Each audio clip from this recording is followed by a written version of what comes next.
Aira, né? Aira Pelochena. Quero convidar. Esqueci. Sei hoje aqui.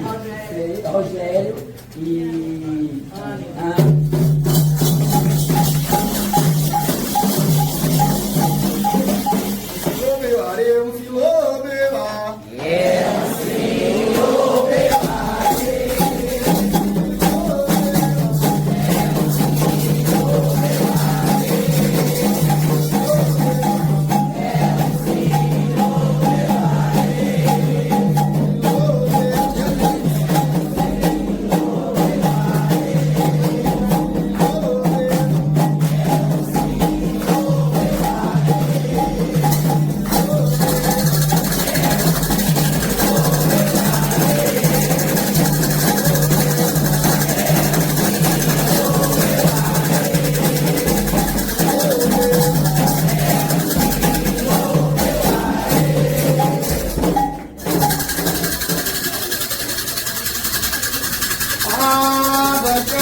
Mais 3 ADK em nossa família, né? Esses são todos meus filhos, né? Foi feito por mim, nasceram, né? Foram raspados, capturados, né? Fizeram pagar suas obrigações, estão aqui tomando 7 anos e recebendo seu IE, né? Agora em diante, cada um vai tomar seu rumo. Esperam que todos, né, levem esse legado, honre a casa.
Ai, gente, boa noite de novo, né?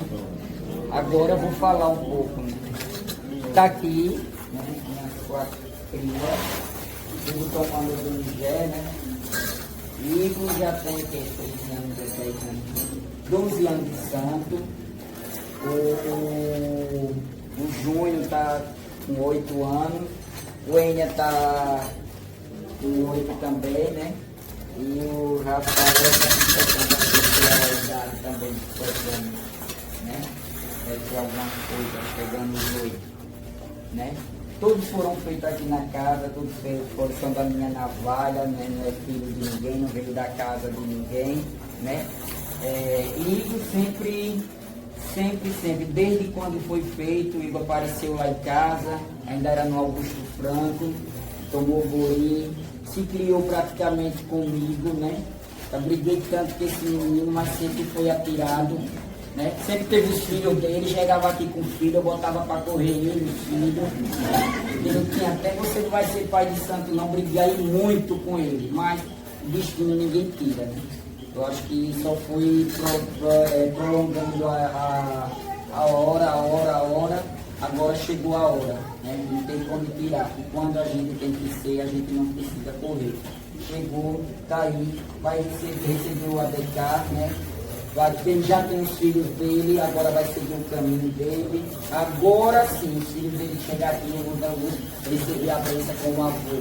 Mas antes não era nada, eu botava para correr do dia que não tinha filho, não era pai de santo, mandava o menino tomar vergonha, brigava com ele, né? Mas ele sempre teve esse dom, né? Espero que agora, né, quando recebeu, ele honre o dom que ele sempre teve, né? Que siga em frente direitinho, cuide de pessoas assim como a gente tem que cuidar, né? O Júnior é meu primo de sangue, né?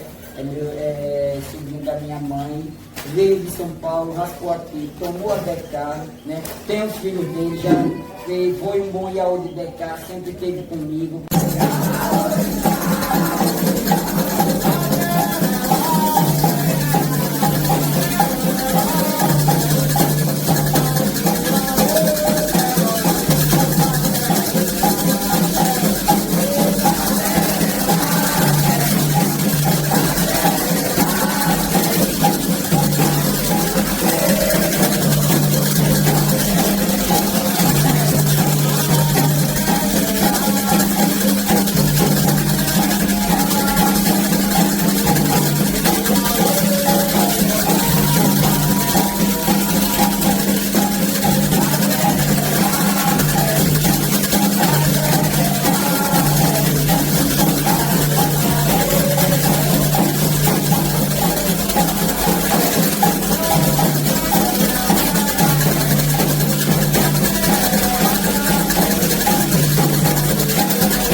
Lele Maria, Lele Maria,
deixar da Lufão para ele assar, porque ele é da corte do Lufão. É, Lufão.